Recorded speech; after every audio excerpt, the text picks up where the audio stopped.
Welcome back. It is a brand new episode of Bets and Banter. My name is Liam, and I pick fights on this channel each and every week, and excited to do so once again for Bets and Banter. What is Bets and Banter? It's the show where we come back to you a little bit more educated later in the week. We've done our research. Last week, I came at you with an early first look at this card because we were looking at, no UFC, a very rare occurrence on a Saturday night. But now we're back. We're in the Apex. It's a Saturday night. We got plenty of fights to discuss, and we got our guy, Rich, back in the building. Just win, baby. How you doing, my man? Yo, Liam. Yeah, good to be back, bro. The week off has been bullshit. Yeah, ready to break down some fights, man. Absolutely. And we have a bunch of fights to get into. So let's start, as we always do, on Bets and Banter with the first fight of the night. We got Montana De La Rosa taking on JJ Aldrich. And for me, this is a low-level women's MMA fight. There's no big plus money involved.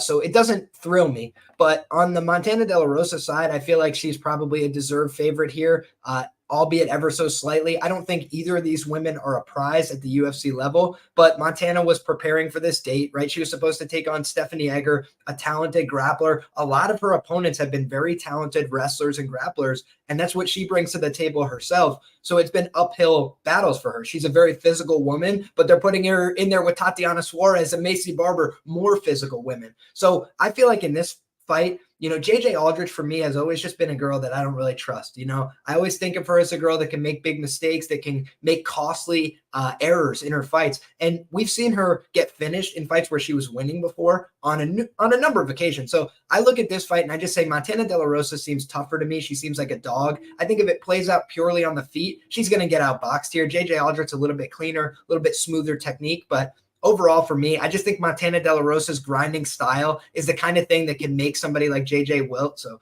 give me Montana in a gross, slimy fight. I think she's live to finish this late, but I don't know if I'm going to get involved at all. It's a pretty gross fight to me. What do you think? Yeah, nothing too profound here, man. If you got in on Montana at plus 170 on the opener, I think that's amazing. Any plus money is good in this position. I'd cap Montana at like minus 150. I think she's good here. The late notice on JJ. She's always coming in out of shape. She looks like shit. Nei Liang took her down 3 times, which isn't a good look.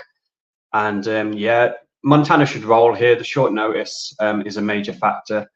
I think she will get her takedowns. Submission in round 2 or 3, if you like your props, is a good look. But yeah, say no more, man.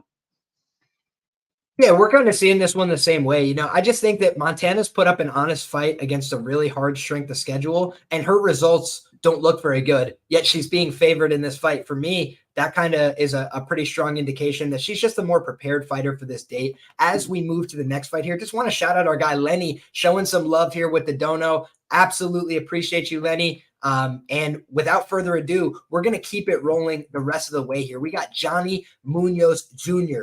taking on Aori Qileng. This is another fight that I don't feel very bullish on, Rich, to tell you the truth.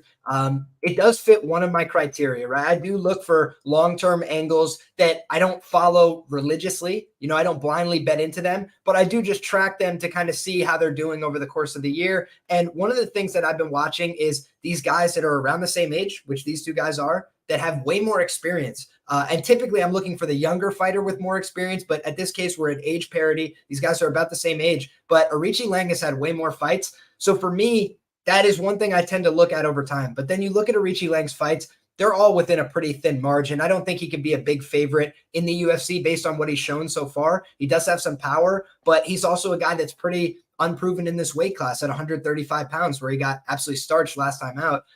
So Johnny Munoz, he's not a guy I'm very bullish on in the UFC, but I think he will have some opportunities in the grappling in this fight. So for me, it's just a tricky fight to call. I would lean towards Aori Qileng here being a slight favorite, but I just don't feel very good about this fight. What do you think, Rich? Yeah, I think it's lined very well. It should be a pick'em. It's binary as fuck. Munoz, he hasn't got hands. He needs them takedowns to win this fight. I would say he's probably sub or bust. I hope we don't see him pulling guard again like he did in his last fight. But to be fair to him, he didn't get knocked out by Santos, so that's a little bit of a feather in his cap. I don't like betting people coming off KOs, so I've left the Aori side. But I don't mind Munoz in this position. I would have bet the sub, but the line was shit. It was like plus 250. So I think I'm just going to stay away from it, man, unless I see something significant at weigh-ins or face-offs. But yeah, like a couple of fights on this card, man, you can make a strong case for either fighter. So stay away, man. I agree. The thing that ultimately pushed me over the edge is that I just like the team for Qileng. I believe he's been training with the Fight Ready guys for some time. And I also think he didn't really get to show his best in his last fight. So for me, that's kind of why it's like a buy low spot on Qileng potentially, who does have that knockout power against a guy who's pretty susceptible on the feet. But on the other hand, you're right that it's probably going to look like a hindsight big favorite no matter who wins, because I do think there's a big chance that Qileng could land some big shots, hurt him, walk him down with some more volume, or conversely, just get submitted in the first round and we're like, kicking ourselves for not betting it. So for me, the next fight is the most interesting one on the prelims. We got Kanako Murata coming back here from a pretty extended layoff, taking on Vanessa Demopoulos. And I got to be honest, Rich, when I did my first look on this fight, I had a much different opinion than the one that I have now. Sometimes the research, will sway you in the right way. Sometimes it'll sway you in the wrong way, but I just got to trust my research on this one. I went pretty deep on this. So I'm going to kick it over to you first, see what you have to say, and then throw out what I've got. Yeah, well, I've never been a fan of Vanessa. I don't really like her style. I usually just think she's sub or bust in her fights. One thing that's particularly alarming is the fact that when she had the fight with Maria Oliveira, who I don't rate at all, I think she's one of the worst fighters they've ever signed in the UFC. It was a struggle, man. Like, she didn't have a way with her like I thought she would. I bet Vanessa by subbing that one and got burnt. Maybe that's, pushing me to be a bit biased going forward on her fights now. The fact I got burnt on that one. But yeah, like you, I think I know what you're going to say. Murata, I was really confident. I thought she's going to be a parlay piece. But then when I watched the tape and I seen her fight the likes of Ducati and nearly got armbarred like 3 times, and they were deep positions, man. Shame on Emily for not finishing them arm bars. I'm just like, is she going to get finished by an arm bar? Then I'm going to kick myself for it's there, it's in the tape. She's going to get arm barred sooner or later by somebody. So I'm staying away. I'm not going to bet the arm bar for Vanessa, the sub. Sorry. But I just hope I don't kick myself afterwards, man, for not taking the shot. But yeah, there's just I've just seen it too many times with Murata. And she's going to give Vanessa all the opportunity because she's going to take her down and use top control and likely win a boring decision. But yeah, that danger's there, man, for the sub by Vanessa. So I'm staying away for that reason. When I thought about it, to your point, I'm thinking parlay piece for Kanako Murata. Why? Because I first look at it, I'm like, she's the much younger fighter, 5 years younger, right? 30 years of age. She comes from Japan. Most people don't know wrestling, right? And that's fine, right? It's a very niche sport. Unless you've done it, most people don't care about it at the international level, at the college level, things like this. And that's A-okay. But I'm a nerd, right? I've been wrestling for a long time. I know wrestling. Japanese women's wrestling is fantastic. It's elite. There's no doubt about it. So when I look at girls from Japan that come from a wrestling background strictly, I'm like, whoa, I got to take this seriously because they're world class. But when I look at Kanako Murata, her wrestling is world class. I think that's the only part of her game that is world class, though. And this is a mixed martial arts fight. So I think she's in constant danger when she's fighting. In the first 90 seconds against Virna Jandiroba, she almost got knocked out. The referee came in and was like getting close to them, trying to get a good look at her. Her eyes swole up because of a punch from Virna Jandiroba, who's not very good.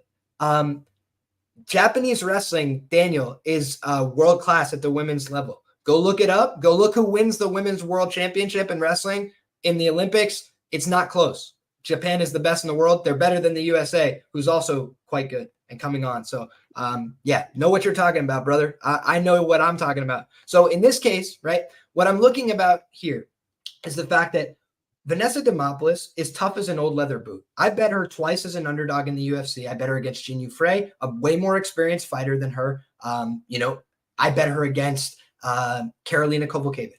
So when she was a plus 200 underdog, she cashed for me.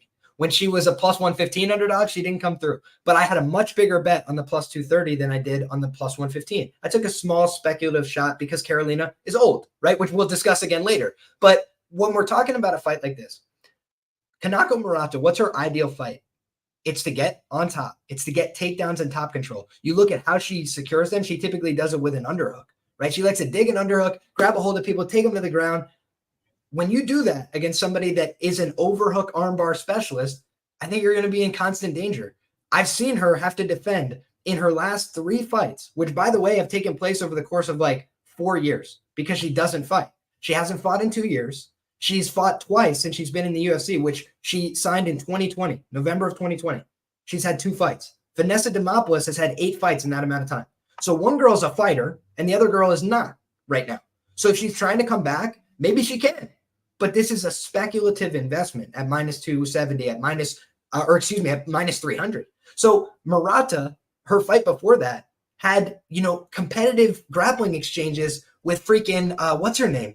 Randa Marcos. Randa Marcos had a heel hook that she was working on at the end of round 1. I'm like, are you serious? Like, when I was rewatching it, I couldn't believe it. Randa Marcos getting back up to her feet 3 and 4 times. So I don't think her top control is all that.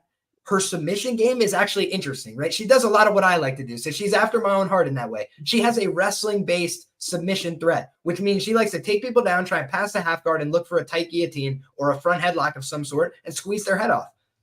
Do I think she's going to do that to Vanessa, who's a BJJ black belt with more experience than her? No, I don't think she's going to do that. So for me, I think that Vanessa is going to win this fight. People told me to always fade strippers against Jin Yu Frey. That quote exactly. And you know what I said? I'm not going to do that. And then I won a bunch of money. So I'm going to just trust my gut here. I did a bunch of research on this fight. You got a BJJ purple belt versus a black belt. You got a girl that's got a ton of experience who's been very active in the UFC against a girl who hasn't been active in the UFC. It's got to be a dog or pass situation for me, period. So give me Vanessa Demopoulos. I think she wins inside the distance. Yeah, a couple of things on the Murata side. I don't think she actually broke her arm in her last fight. I think it was a dislocation. I don't know whether you did any research on that and can confirm that. I did not on the specific injury, but I did rewatch, and she was in like 3 or 4 really deep arm bars. To her credit, she is tough as fuck. She does not want to tap at all, but she also just gets in horrible, horrible positions. And I've always said there's no being a tough guy about a choke. So I would like to see Vanessa Demopoulos go for a choke here rather than just the armbar series from her back. Yeah, and plus 750 is pretty wild for a women's sub on the Vanessa side. I see Unibet have got it at plus 750. It's pretty wild, man. Yeah, and the one other thing I'll mention, guys, if this fight plays out purely on the feet, who wins? And my answer is, I think it's a 50-50 fight. Like, these are 2 women of the same size. And Vanessa Demopoulos, her face is a magnet for punches. I'll give you that. She's probably slightly less powerful than Murata overall. I'll give you that. But Murata is not a good striker. I did not like what I was seeing from her. She has a decent jab that she remembers to throw like once every 3 minutes. But I just did not like what I saw from her on the feet. And when I look at Vanessa, Vanessa will take one to give one. She will come forward and throw. She will land a half-decent volume for women in this kind of fighting thing. She doesn't have that big a stature, but she's fighting somebody her own size for once. I'm like, I don't know. Give me Vanessa.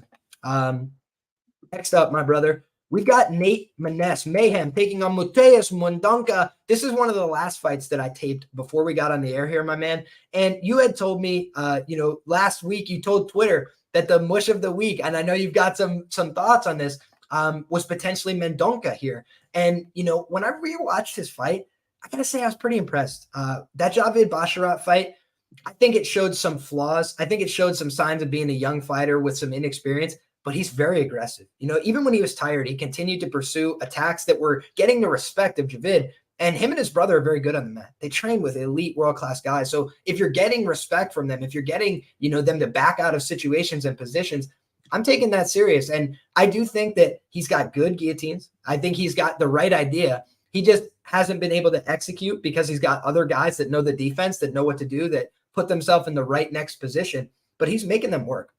When I look at this one, man, I'm just saying to myself, like, Nate Maness gives up takedowns too easy. I love Nate Maness. I hope that he could change that. He's fun on the feet. I think it could be competitive on the feet because Mendonca keeps his hands like here, right? He keeps them very low. But I just think he's probably a touch faster to the punch as well. I don't know. He landed a couple leg kicks, took him right off his feet. Literally we're taking Basharat off his feet. So I do think Nate Maness cutting down to 125 Mendonca cutting down to 125. I got a lot of questions about both guys. I want to see them. I know that the weigh-ins are probably happening simultaneous to this. I'm going to go take a look at how these guys look if they both make weight. But considering this fight, I just think Mendonca probably has more paths to victory. I think Nate can win this by knockout. We've seen he's resilient, he's tough, he'll keep throwing, but his decision optics are just not great, you know? So for me, I'm leaning towards the Mendonca side here. What do you think? Yeah, it's crazy to me how people are putting a lot of stock in Nate dropping to 125 when he's done it before. And yeah, he might have looked like a skeleton and looked a bit shit, but Mendonca's never done it once in his career. So that will be more alarming to me. I think violence is the way to go in this one. The under 2.5 was something like -130, -125, which is a great number in my opinion. I do think someone's going to die. So I think the under's the way to go.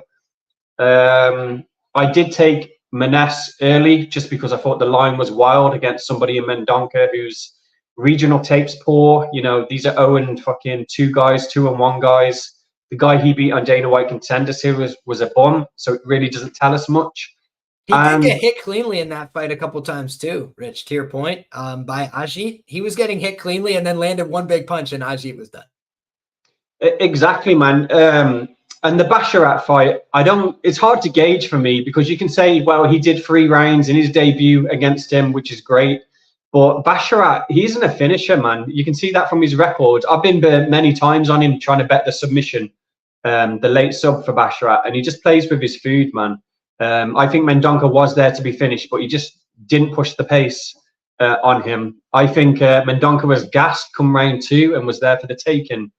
So yeah, in this one, it is purely a number bet on the Maness side, and I also like the unders, man. Fight doesn't go the distance. That's a smash spot for me on this card. One of my biggest bets, to be honest. Yeah, I also like that. You know, you look at Nate Maness, he was almost finished in the first round against Gravely, got the finish in round 2. He was, I think, briefly hurt in round 1 against Sanders, got the finish in round 2, if my memory serves. But in any case, like Nate Maness, tough guy, but he gets hurt. It's not like he hasn't been hurt. When you look at Umar just controlled him from on top, you know, and it was mostly from the guard. But every round, towards the end of the round, it looked like he could have finished Nate. It was just like 5-minute rounds didn't work for Umar that night. You know, he would pass to the mount and then have 40 seconds left in the round to work. So I look at this and I just say, like, Nate is like a guy that can be put in dangerous positions on the mat. He can get hurt on the feet. And then he could do the swinging and banging himself. He has a decent enough guillotine himself. So let's see what happens. But you look back at the fight, I think it was Lapalus, right, that knocked him out with that side kick to the body. I mean, it didn't look like that much. That was the thing that I was like, oh God. Mendonca by spinning hook kick to the body now is what I'm worried about. Because again, Nate is cutting down to 125 pounds. So I'm worried that durability is not going to be there. We didn't really see Umar beat his ass. We just saw Umar thoroughly rout him on the mat. So I do worry about what happens when he gets in some prolonged exchanges here, but definitely exciting fight. And I do think somebody is getting finished in that one. But next up, I think, sorry, I was just going to say, yeah, I think Nate's got good hands, man. They're quite fast. And he is quite educated in the boxing, but it's his defense I don't like, the way he backs up. He's definitely there to be countered and slept, man. And I think, you know, if Mendonca was going to win, it will be on the feet. Yeah, he's going to push some takedowns. But yeah, I think a KO for Mendonca is live, man. But the number's shit. Yeah, I tend to agree. Thomas Kane says, can Liam make 170? My brother, I competed at 155 pounds. So I better hope so. It would be some binge eating to make me miss 170 frequently. But in any case, we can move to the next one here. Appreciate all the questions. Appreciate all the feedback, guys. 72 people rocking with us live. Hope that each and every one of you guys have dropped a like on the video if you're enjoying the conversation so far. But without further ado, we've got another women's matchup. It's at 115 pounds, the strawweight division. We got Karolina Kowalkiewicz on the strength of a 3-fight win streak, taking on Diana Belbita here. And this is an interesting fight, Rich, because, again, we've got a much younger fighter in Belbita, and she's a lot less proven in terms of her UFC fight. She hasn't fought the same level of competition. She hasn't been on that same elite tier. She doesn't train with an American top team, but she does train with one of the best teams in Canada. You know, Crew Allen, the House of Champions. It's probably the best Canadian gym right now. They got Mike Malott training there. I believe my guy Chad and Hellinger's passed through there. A lot of really good Canadians in terms of you know, maybe not the best country for MMA, but like all the ones that are producing, a lot of them are coming out of Crew Allen's gym. So I think he deserves a lot of credit for that. He does some development of Canadian fighters at a pretty high level. And Diana Belbita has some of the tools you'd look for, right? She's a very long girl. She's rangy. She's not that afraid of getting hit. We've seen a couple fights where she kind of folded up shop, but she's had other fights where she's absorbed a ton of damage and kept coming forward, kept throwing. So for me, her optics aren't great. You know, these two women have the same record, but one of them is significantly younger. So I do have a feeling like Belbita split decision is a live outcome here. You know, Karolina's on a 3-fight win streak, but what is her motivation to continue? Is she going to fight for a title? Is she going to, you know, move her way up in the weight class? Maybe, but I don't see it going past like 1 or 2 more wins. I feel like they will put her against, you know, a increasing level of difficulty. So I like the fact she's training at American Top Team. I think she's got some redeeming qualities, but for me, the age is something that could always fall out from underneath at any point. You know, in the women's divisions, I find it's a little bit less impactful than in the men's divisions at times. The knockout threat is not necessarily there as much, and I don't think Belbita is much of a knockout threat. But I do just think of a girl like Karolina as being a very fan favorite type fighter. I think she's going to get a lot of public support here. And I think Belbita is a girl that the UFC would like for her to eventually put it together. She's marketable on social media. She gets a lot of interaction, and she's way younger. So if, you know, you have 2 girls with the same record, but one of them's 10 years younger, there's one girl that could have 10 more fights with the company, 20 more fights with the company, and there's one girl that can't and probably won't. So for me, that's the danger in this fight, but I have to ever so slightly, I think, lean with Belbita for the youth. It's a tricky one for me, though, and I don't feel bullish about this. What do you think, Rich? Yeah, I think it could get dicey at times, but I think Karolina likely wins the decision, man. And I think she's the more marketable one than Belbita. I know Belbita's prevalent on Twitter and Instagram, fucking, you know, having banter with Ben Davis. I remember back in the day, you know, MMA Twitter knows Belbita, but she's a shit fighter, man, and she never improves. I know she moved camp. She's at that Canadian team now, but she's just the same stupid shit, man. She just wants to throw her 1-2s, put her head down, and see what happens. And on the other side, I think Karolina's marketable. She's pretty. She's Polish, so she's good for that market. And yeah, she's from a good camp, man. ATT. I think she'll have a good game plan. It is concerning she's had 1 fight out the door. She is 37 and the rest of it. But I think the takedowns are going to come easy, man. Even if she doesn't even mean to take Belbita down. Belbita's fought the likes of Maria Classic Oliveira. accidental takedown in women's MMA. Bro. When she fought Maria Oliveira, and Oliveira was literally just falling onto her, and she was like laying on her back for like a full minute before she even decided to get up. Imagine betting Belbita and she does that shit in this fight. I can't do it. And I don't feel comfortable taking the line on Karolina either. So it's a pass from me. But I think Karolina should get it done, man. Just because of the optics, I think she is going to get some top time, whether she wants it or not. Belbita is going to give it to her. So, yeah, Karolina for me, man. Yeah, and I could see it for sure. You know, the thing that I don't like is that she's on a 3-fight win streak here, where I almost feel like it could make her a little bit more complacent, you know, a little bit more. I do think she's got some confidence and some momentum, but I just feel like this is a kind of trap fight, personally. But it's not a fight I feel super bullish about. So we can move to the next fight on the card here. Really fun one. We got Philipe Lynch taking on Iwan Cutelaba. This seems to be the talk of the week here. And, you know, the thing that makes me hesitant here about backing Philipe Lynch is I got the same price against a worse fighter, I felt like, or a fighter who was a little bit less dangerous. Maybe not worse because he could fight the whole 15 minutes, but a fighter that's a little less dangerous in Maxime Grishin. I bet like a plus 140 in that spot. When I'm looking at this, though, you know, Iwan Cutelaba is a guy that we know is pretty reliable to fight for about 6 minutes. And that's it. And sometimes even less than that. You know, he's gassed out in the first round before against the Kennedy and Nzechukwu and got hurt in that spot after landing a huge punch on Kennedy and Nzechukwu, whose shin has been called into question by that Daun Jung performance.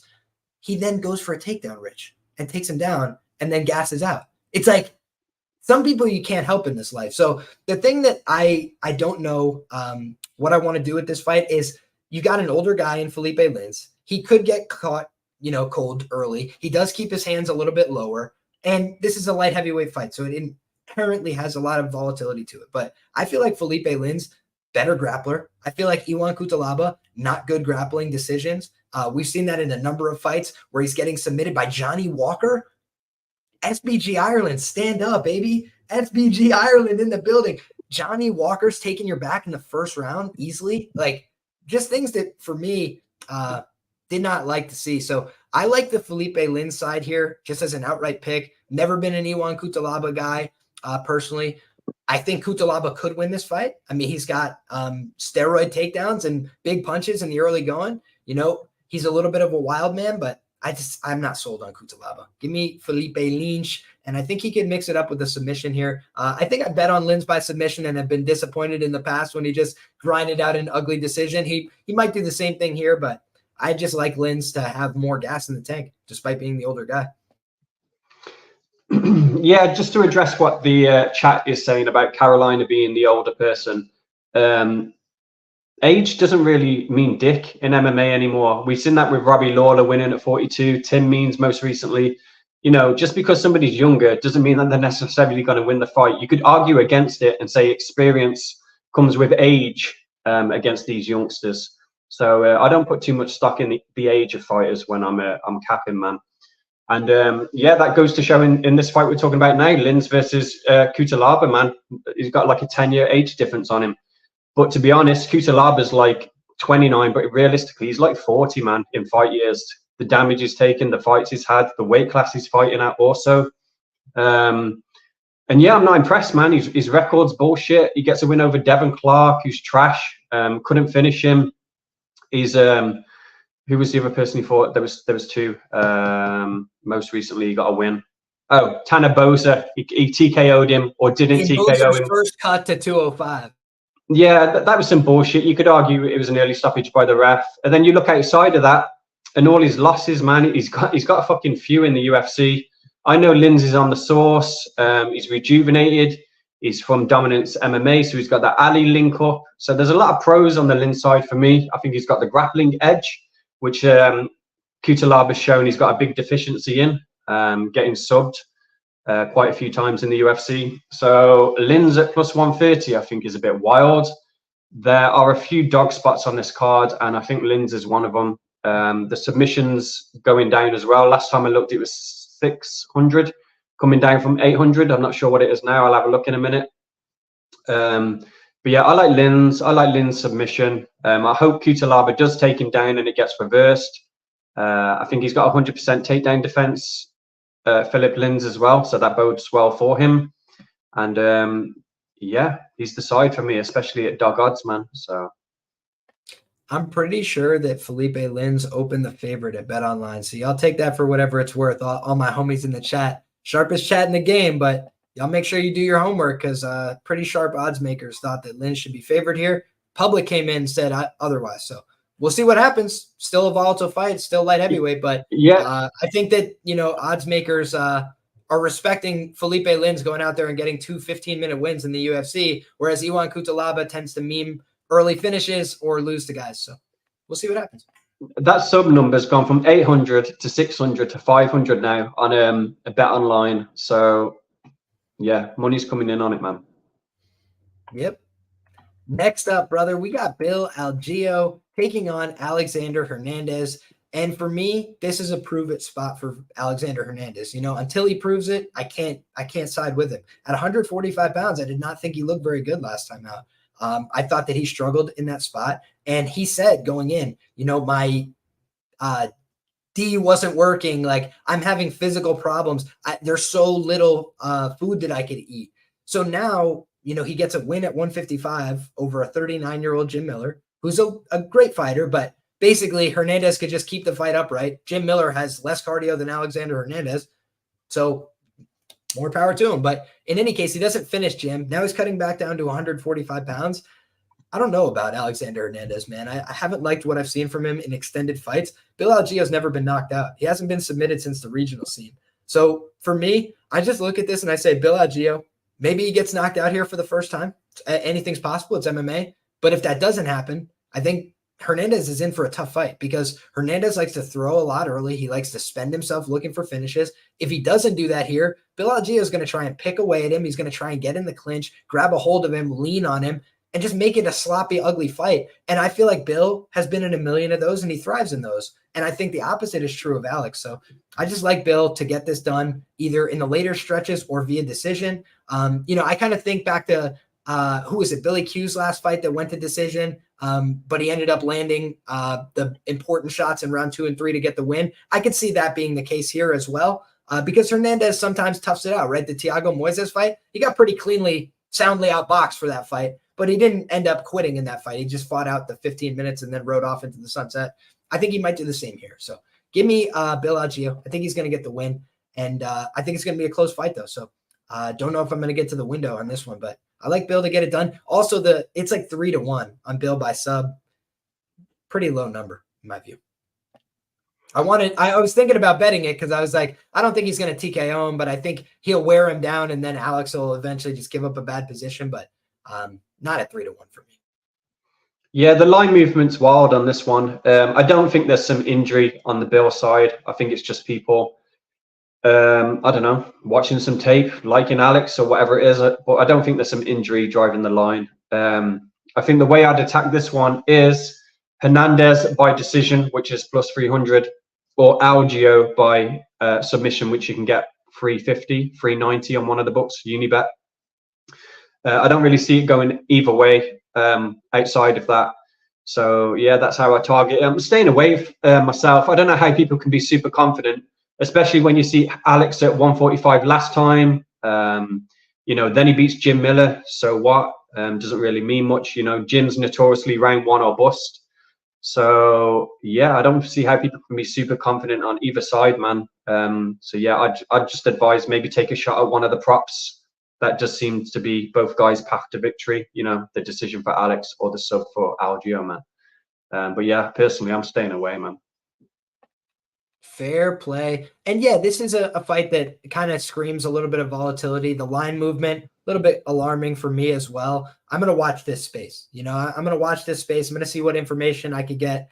And, but again, for me, it's a long-term ABC. Say always bet on cardio and the proven guy. Algeo's gone out there at 145 pounds and put it on the line with tough guys before. He's not getting finished. He's going out there and scrapping. So I just think about that and I say, like, I don't know. I feel like Bill Algeo is a more proven featherweight for sure than a guy like Alexander Hernandez. You're betting on upside with Hernandez, and that's fine. But I just think if you want a more proven commodity for this weight class, it's Bill Algeo. Next up, Drew Dober taking on Ricky Glenn. This feels like a potential banana peel fight. If you ask me who's the better fighter, it's Drew Dober. I think he's a more effective fighter. He's got good power in his hands. But Ricky Glenn, he's a guy that's kind of awkward. He gave Grant Dawson one of his most difficult fights in the UFC. Grant Dawson has won every UFC fight except for one draw. It was with Ricky Glenn, and I bet Ricky Glenn plus 400 in that spot. So the problem for me here is both of these guys are coming off a KO1, but one guy's being priced like a lock to win the fight, 80%. I do think of this fight as Dober should win the fight. He should have opportunities to knock out Ricky Glenn. I think Ricky Glenn keeps his chin up in the air. I think he's pretty susceptible to getting hit at this stage of his career, but he's also a guy that could start to unload on you if it gets later in the fight. We've seen Terrence McKinney almost knock out Drew Dober in the first round. We've seen a lot of guys now put Drew Dober in dangerous positions in the first round.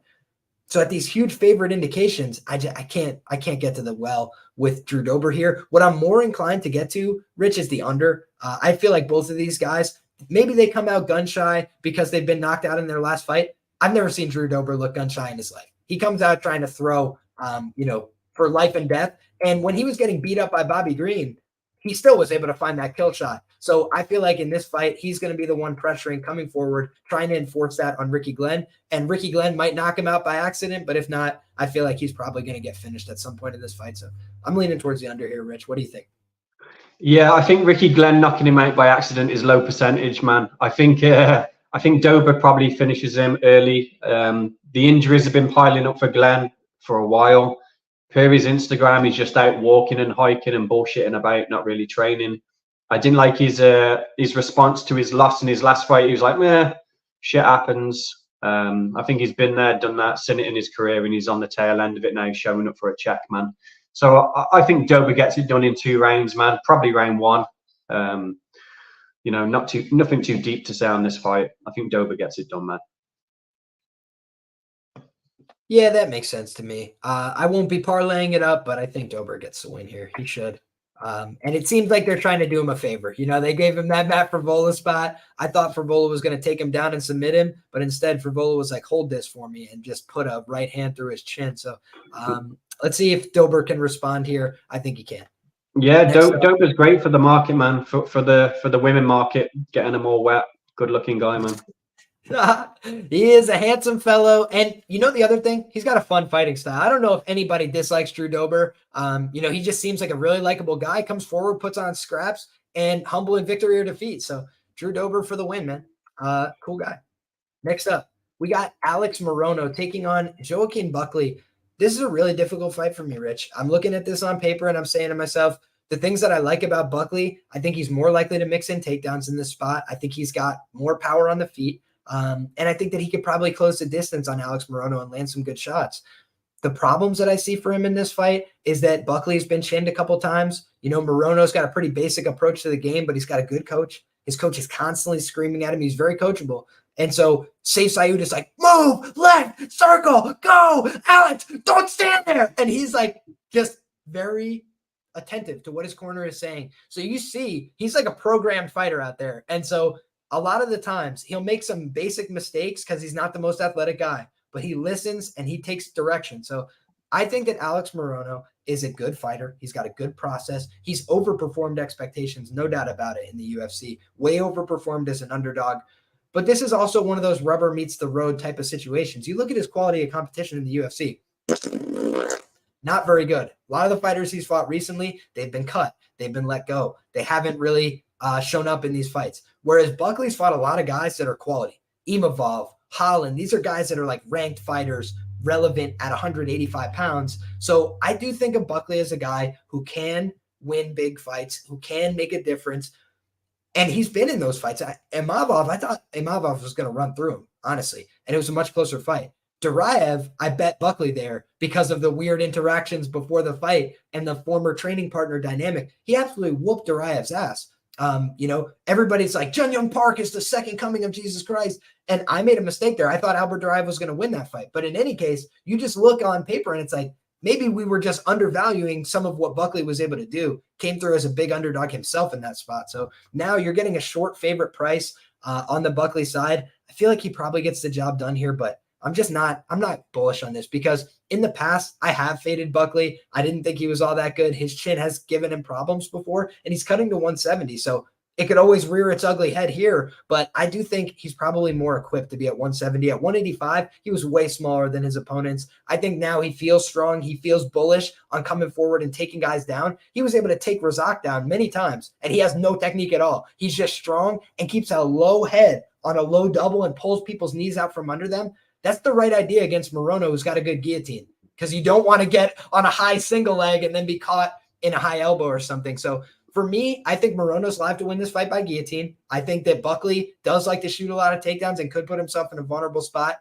but I think he's done the right level of preparation. He's taken off his shirt. He's proud of the work he's put in. I feel like he's got a lot of confidence. Give me Buckley here, but hesitant. I think somebody's probably getting finished in this fight. But again, I don't have the clearest read on this dynamic. What do you think? Yeah, I think the line's off, man. And as soon as I saw it, I jumped on Morono, and I still think the line's off. I think it's a competitive fight. Yeah, Buckley, he is confident. You know, I'm already sweating my bet, and the fight hasn't even fucking started. You know, I do like his confidence, and he is improving. I don't think wrestling Morono would be wise. I think Morono's better in the jiu-jitsu and could easily catch him with something. He has to be careful, and that guillotine's slick, man. He puts it on fast. I agree. Yeah, but on the feet, I do think, you know, it's been said already, you know, he's more athletic, he's faster, Buckley, which is all true. But he always impresses me, Morono. You know, he doesn't look super imposing. You know, people in the chat are taking the piss, saying he's a bit tubby, a bit flabby, which he is. But, you know, it doesn't matter when he gets in there and fight, man. He holds his own with the best of them. And he even finishes the best of them. I know Cowboy was washed at that point, but he did what was needed to be done and finished the fight, man. So yeah, Morono at these odds, I think you have to have a little bet, man.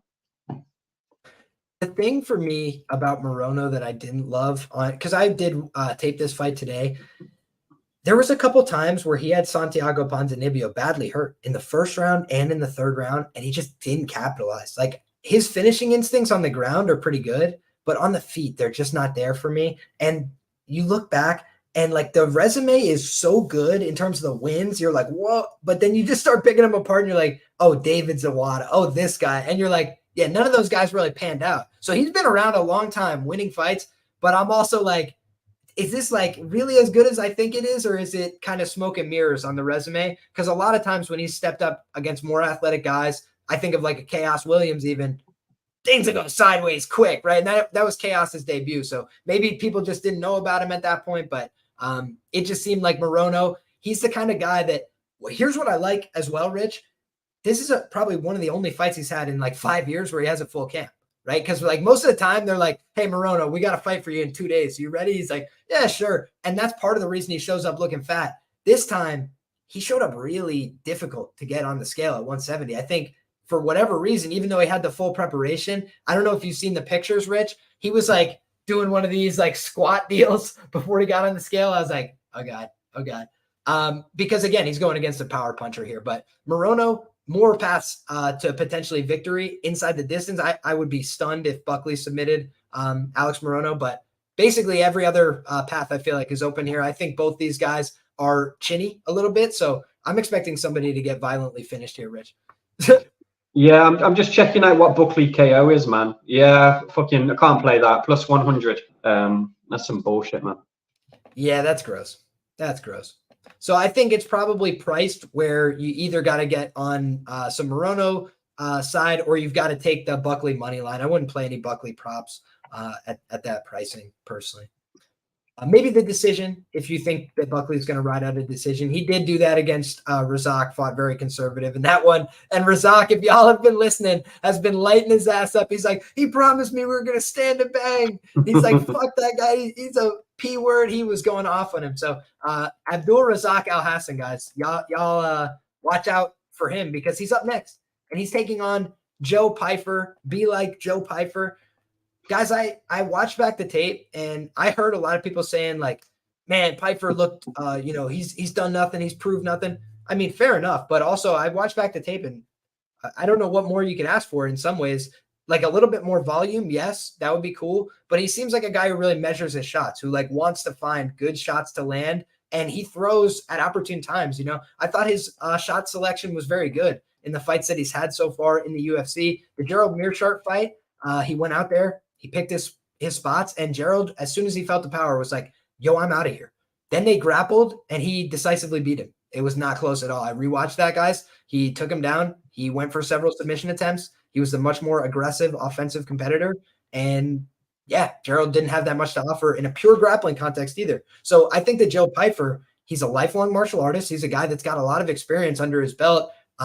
His competition experience is something he's still got to develop.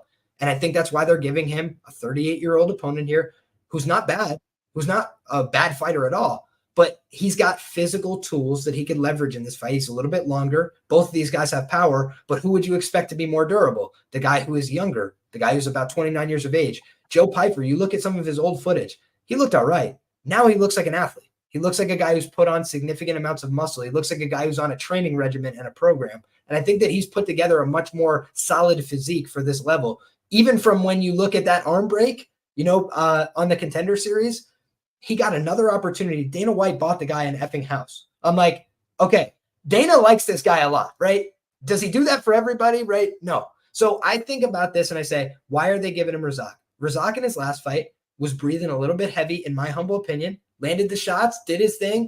He took a lot of leg kicks in that fight. He started to look like he wasn't maybe inclined to take many more of those, was switching stances a little bit. So I think of Pyfer as a guy who's going to be well coached coming into this fight. Marquez MMA typically does a very good job game planning for their opponents, minus the Bilal Muhammad fight. They shouldn't have accepted a fight against a guy named Muhammad over there. That was probably a bad idea in hindsight. But in any case, you look at this and you say, Joe Pyfer is getting a co-main event spot against a 38-year-old who's been spotty in the UFC, who hasn't been very active overall, who does have fun style, but puts himself in danger and has been knocked out in the UFC. So I look at this and I say to myself, Joe Pyfer is probably the better grappler here. I think that we saw Buckley easily taking this guy down. I think that we could see Pyfer take this guy down.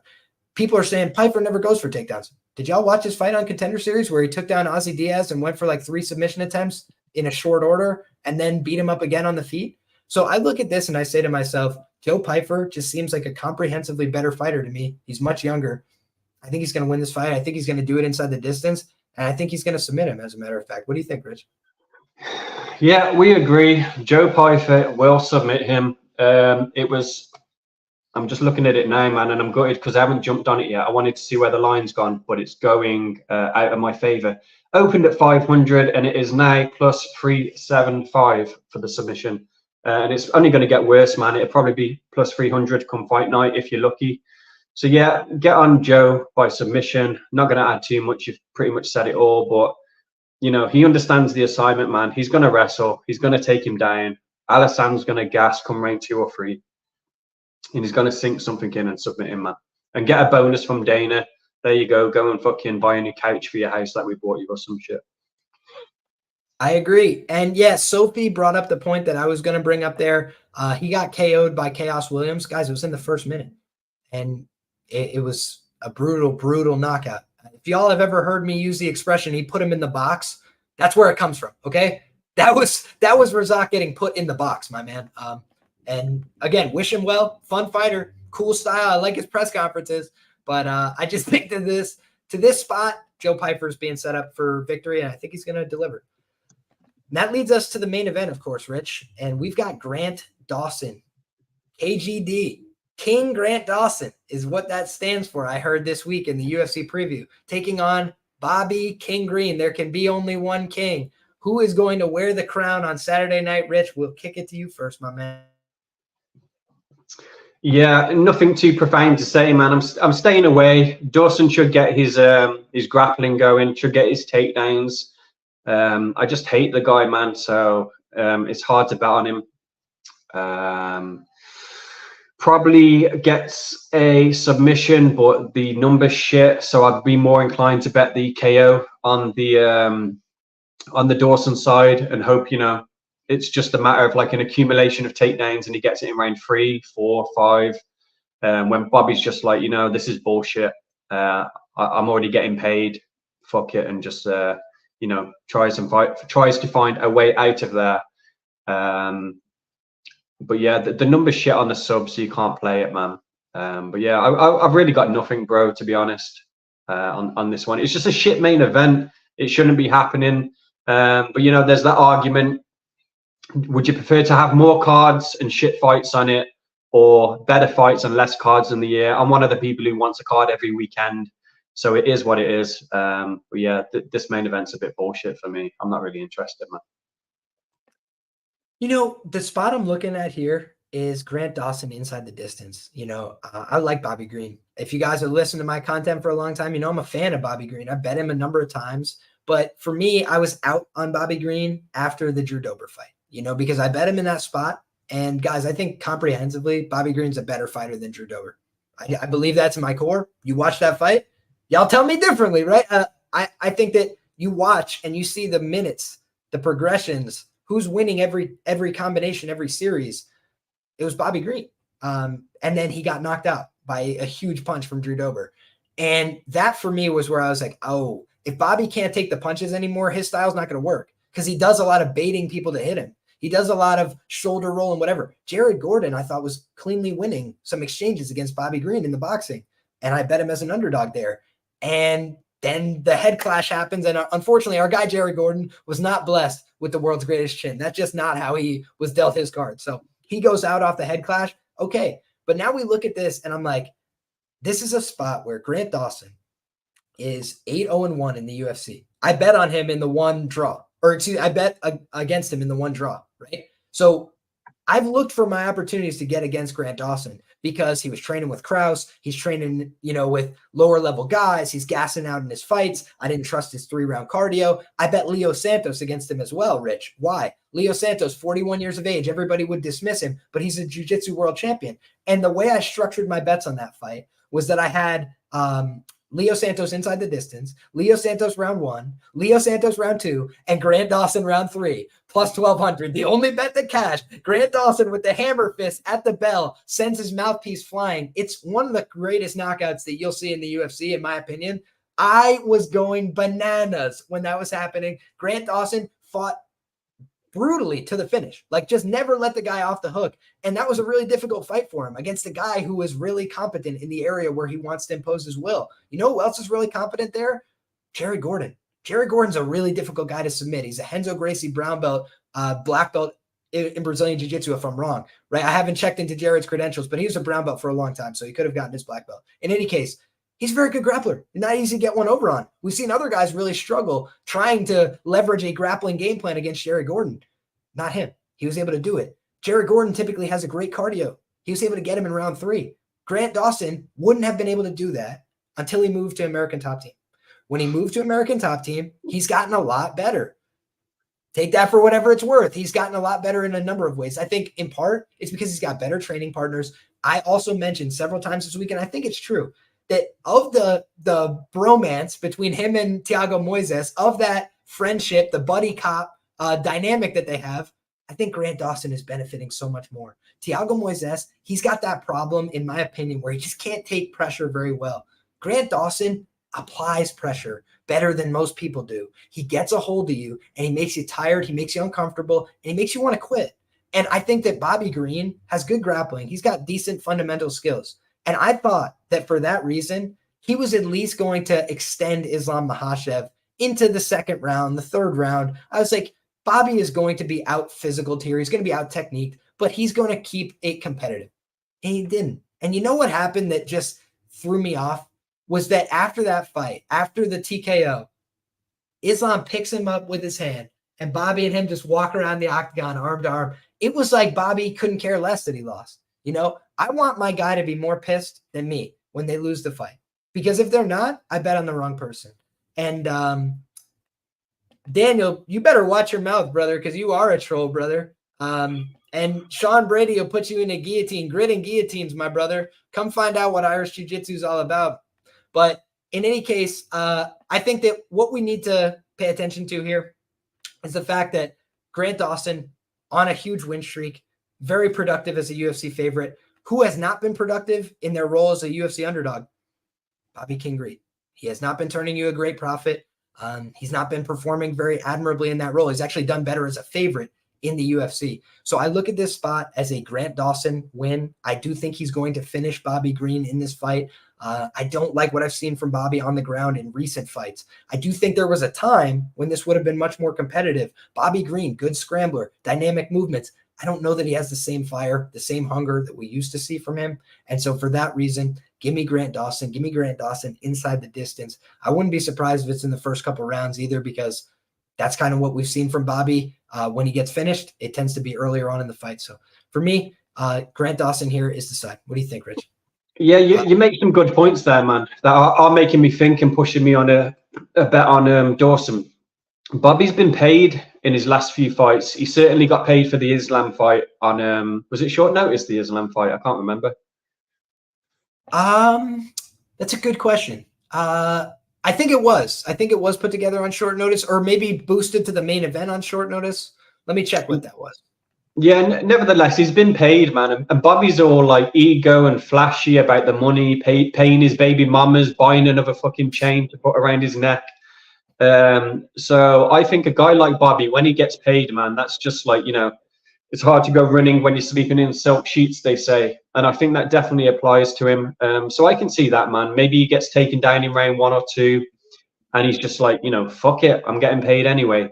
And yeah, you're too nice to say it, but yeah, all them motherfuckers at ATT are on the steroids, man. Steroids have never been more prevalent in the UFC. I don't know what the fuck Nowitzki's doing, but he hands out a jacket now and again to the likes of fucking Max Holloway every couple of months, and we're supposed to think that he's doing his job. Yeah. So I do think Dawson's on the sauce. And yeah, man, you're convincing me to put a bet in here. You know, I don't love the money line price. Like, it's pretty cost prohibitive. But I do think he's going to win ITD. So I'm looking at a couple of those things here. I just think when I look at this fight on paper, Bobby has some path later on in the fight. Like I said, I've seen Grant Dawson slow down in the past, but I feel like he's just improved that a lot. And he's getting training partners now that could really resist him on the ground. One problem I think he was having was that he was the best guy in his room by a lot. So he was just beating everybody's ass. And like that can do something for you, but it can't do everything. Chael Sonnen always says you need guys that can push you, guys that whip you, and guys you could whip, because that's how you really get better. You need to get humbled by the guys that can whip you. You need to whip on some guys to get some confidence, and you need people that can really push you for progressions. And I think that is what I want to see from a guy like Grant Dawson in this fight. I want to see him show signs of improvement. I considered playing Grant Dawson by KO in this fight because of what we saw in the Islam fight, where Bobby kind of just shelled up and positionally was just covering a little bit. And that I could see, Grant Dawson gets to good positions. A lot of times he does it with the back, with the body triangle. But I don't know. I just have a feeling like Bobby Green would probably rather lose via TKO than via sub. That's a gut feeling for me, but I don't think he's going to want to hit him with that little tap on the rear naked choke. I think he'd rather, go out fighting, but personal opinion. In any case, yeah. Any closing thoughts from you, Rich? Yeah, I do also agree, man. I think them days of Dawson, flaking like in the Santos fight and getting tired, I do think them days are over, man. It is amazing what these steroids can do, or EPO, whatever the fuck he's on. So, yeah, I do think them days are over, man. That's all I was going to add. Yeah, and I don't mean any criticism by this. Any of the guys from ATT, if you want to send something my way, hey, sure, I'll sample it for you. I'll let people know it's an effective product. I'm kidding, of course. But in any case, guys, I tend to agree. I think there's some something special in the water over at ATT. They're doing a great thing. They're producing a lot of great fighters. So for me, fun fight, good scrap, but it's not the best UFC on paper. Good betting opportunities along the way. I think you got to pick your spots here, and I think there is value on the table. So I'm excited. I'm glad that you guys joined us. I hope that you guys have enjoyed the show. If you did, make sure you go ahead and drop all the things that we discussed on the show. If you're more curious, go ahead and drop those comments in the comment section below. Try and answer as many of them as possible before showtime tomorrow. So guys, 4 p.m. Eastern time tomorrow, UFC's getting rolling. Make sure that you tune in that dial. And hopefully you guys all win some money, whether you tail fade or you're indifferent. We're wishing you the best of luck. Rich, why don't you let the people know where they can find all the great work that you're doing? Yeah, check me out on Twitter, man. Just Win Baby. Got a Patreon going. It's only something like $10 a month or something. We got a nice Discord group. I'm going to do a promo for November. Don't know what yet. Still thinking about it. But yeah, if you want to check out the bets, join up, man. Love it. And guys, if you're looking for more information, you can always find it in the description box below, both for my guest and for myself. My name's Liam. You can find me picking fights on this channel each and every week, putting out some, feelers to do some long form content as well. So if you guys have long form content ideas for me, go ahead and throw those in the comment section as well. But I'm planning to do a longer form video about the James Krause situation, everything that we know, everything that's public information, tying up some loose ends, trying to look for some confirmed rumors in the background as well. So if that's the kind of stuff that you're interested in, make sure you fire off your comments, because this is a viewer-driven platform. I talk a lot about these fights because I know that's what you guys are interested in, but we saw a lot of traction when I was talking about the Krause situation on the channel, and a lot of people are interested in where that is at right now, myself included. So anything where we have coalesced interest, I would be happy to make content about it. So make sure that you subscribe if you're not already. We're talking fights on this channel each and every week. God bless you all. Enjoy the fights. Until next time, come back and we'll have all the same fun again. Take care, everybody.